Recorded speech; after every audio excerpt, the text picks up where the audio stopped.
Bütün yarışmayı görebilir miyiz?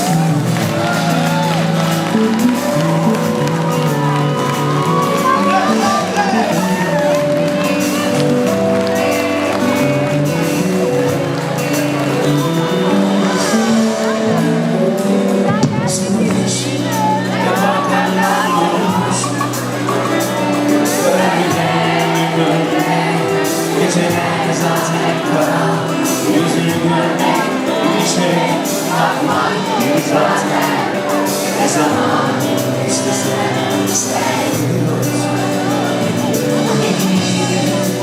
Yanımdan unut, sessiz bir ifade, geceler hep suskun, kalbime bakman gibi senle konuşmak ne zaman.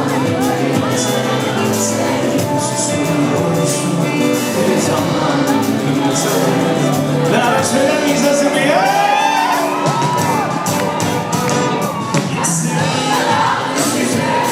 Biraz ayrılık, biraz üzüntü sadece her zaman oldu.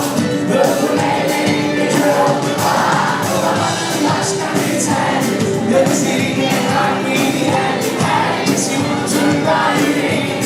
Seni saklar bir tane, yaslarına kalmış yüzüm. Biraz ayrılık, biraz üzüntü sadece her zaman oldu. Öpüm ellerimle kör oldu bana, bulamadın başka bir ten.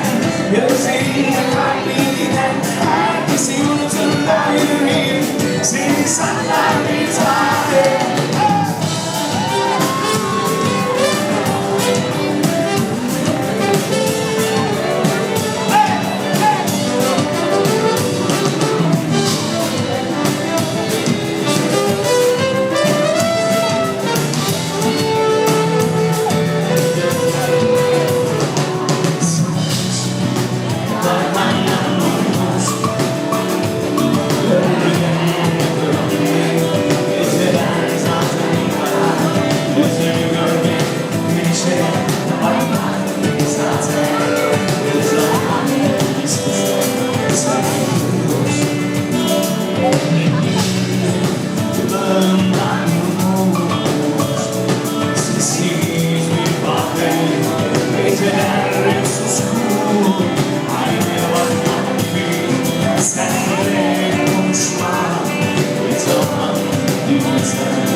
Gözlerine kalbine herkesi unutur da yüreğim.